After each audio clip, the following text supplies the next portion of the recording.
Bismillahirrahmanirrahim. Assalamualaikum warahmatullahi wabarakatuh. Hari ini kami dari tim Pahana akan materi tentang nilai saham.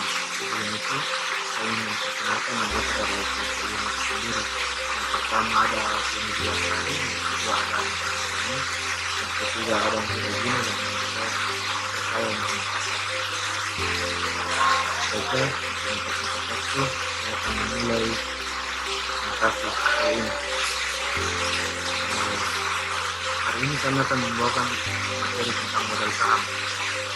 Adapun untuk mendapatkan dana yang diperlukan guna melanjutkan kegiatan operasinya, saat perseroan mengeluarkan sejumlah surat sertifikat saham yang dijual kepada pendiri dan pelanggan yang dominan.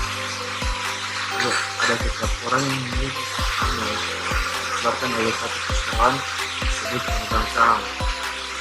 Adapun karakteristik perseroan, yang pertama itu kesatuan usaha terpisah, yang kedua tanggung jawab terpisah, yang ketiga pemindahan kepemilikan, yang keempat kelangsungan hidup, yang kelima kemampuan meningkatkan modal. Adapun jenis saham dibagi menjadi dua. Yang pertama ada saham biasa dan saham preferen. Saham biasa, adapun ciri-ciri saham biasa terbagi menjadi empat. Pertama ada jika saham yang dikeluarkan pada satu jenis, maka saham tersebut dinamakan saham biasa. Selanjutnya saham preferen. Saham preferen terbagi menjadi empat. Yang pertama, saham preferen kumulatif. Saham preferen kumulatif adalah saham preferen yang dividennya setiap tahun harus dibayarkan kepada pemegang saham. Dengan kata lain, saham ini merupakan saham yang dijamin akan memperoleh dividen setiap tahunnya. Apabila dalam satu tahun dividen tidak dibayarkan, maka pada tahun-tahun berikutnya dividen yang belum dibayar tersebut harus dilunasi dulu sehingga dapat mengadakan pembagian dividen untuk saham biasa. Yang kedua, saham preferen bersifat non-kumulatif. Preferen yang tidak mempunyai hak untuk mendapatkan dividen yang belum dibayarkan pada tahun-tahun yang lalu secara kumulatif adalah bagian saham yang memiliki tambahan hak melebihi saham biasa. Yang ketiga, saham preferen partisipatif. Saham preferen partisipasi adalah saham yang selain memperoleh dividen yang tetap jumlahnya, juga ikut ambil bagian dalam pembagian keuntungan apabila keuntungan melebihi jumlah persentase tersebut. Yang keempat, saham preferen non-partisipatif. Saham preferen non-partisipasi hanya memperoleh dividen yang jumlahnya tetap saja. Partisipasi ini bisa partisipasi sebagian atau partisipasi penuh.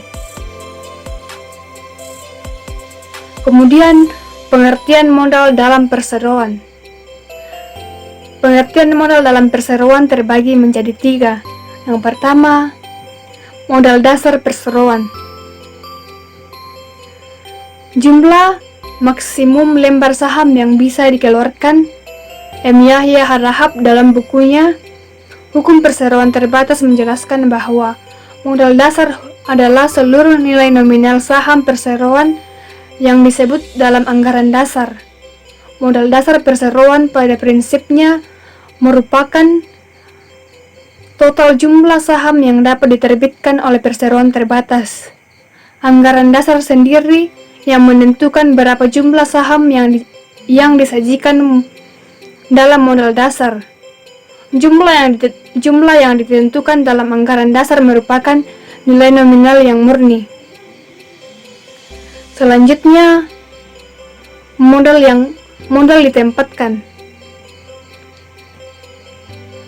Modal ditempatkan. Saham yang telah dicetak dan siap untuk dijual atau masih berada di tangan perseroan. M. Yahya Harahap menjelaskan, modal ditempatkan adalah jumlah saham yang sudah diambil pendiri atau pemegang saham. Dan saham yang diambil tersebut ada yang sudah dibayar dan ada yang belum dibayar. Jadi modal ditempatkan itu adalah modal yang disanggupi pendiri atau pemegang saham atau dilunasinya, dan saham itu telah diserahkan kepadanya untuk dimiliki. Yang terakhir, modal yang disetor. Bila saham yang ditempatkan telah dijual dan berada di tangan pemegang saham, dari buku yang sama, arti modal disetor menurut M. Yahya Harahap adalah modal yang sudah dimasukkan pemegang saham sebagai pelunasan pembayaran saham yang diambilnya sebagai modal yang ditempatkan dari modal dasar perseroan. Jadi, modal disetor adalah saham yang telah dibayar penuh oleh pemegang atau pemiliknya. Pengeluaran saham secara tunai ada 3. Yang pertama, dalam melakukan penerbitan atau penjualan saham, perseroan bisa menggunakan jasa bank yang bertindak sebagai menjamin atau underwriter pengeluaran saham. Yang kedua, bank membeli saham dari perseroan dan menjual kembali kepada investor atau perseroan tidak menanggung risiko bila saham tidak laku. Yang ketiga, terkadang bank bersedia menjual saham namun tidak menanggung risiko bila tidak laku. Pesanan saham. Terkadang perseroan menjual sahamnya langsung kepada investor tanpa melalui bank. Saham dijual kepada para calon investor yang telah menandatangani kontrak pesanan sebelum saham dikeluarkan. Contoh soal pesanan saham, yaitu misalkan perseroan menerima pesanan 500 lembar saham, biasanya bernilai pari 100.000 lembar. Harga jual yang disepakati untuk saham tersebut adalah 120.000 per lembar yang akan dibayar melalui 2 angsuran masing-masing sebesar 40.000 dan 80.000. Pengeluaran saham diterima aset lain atau bukan kas. Pembayaran menggunakan aset lain, misalnya tanah, gedung, atau aset lainnya. Aset yang diterima perseroan harus dicatat sebesar nilai wajar dari aset tersebut atau nilai wajar dari saham, tergantung mana yang lebih mudah ditentukan. Modal sumbangan. Yang pertama, modal sumbangan timbul karena adanya sumbangan yang diberikan kepada perusahaan berupa harta kekayaan tertentu tanpa imbalan. Yang kedua, berikut diuraikan akuntansi untuk sumbangan yang diterima perusahaan dalam bentuk yang pertama, sumbangan dari pemegang saham melalui pengambilan saham. Yang kedua, sumbangan harta dari dermawan.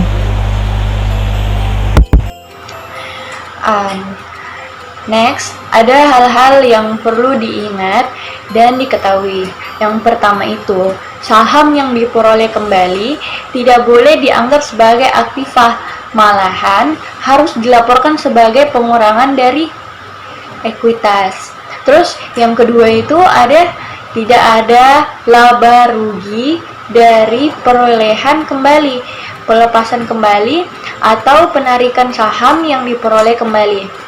Terus yang ketiga, ada laba ditahan dapat berkurang dari transaksi perolehan kembali saham, tetapi tidak pernah pertambahan karena transaksi ini. Terus slide terakhir itu ada 2 metode pencatatan saham yang diperoleh kembali yang diterima umum saat ini. Yang pertama itu ada metode biaya, menghasilkan perdebetan akun saham treasury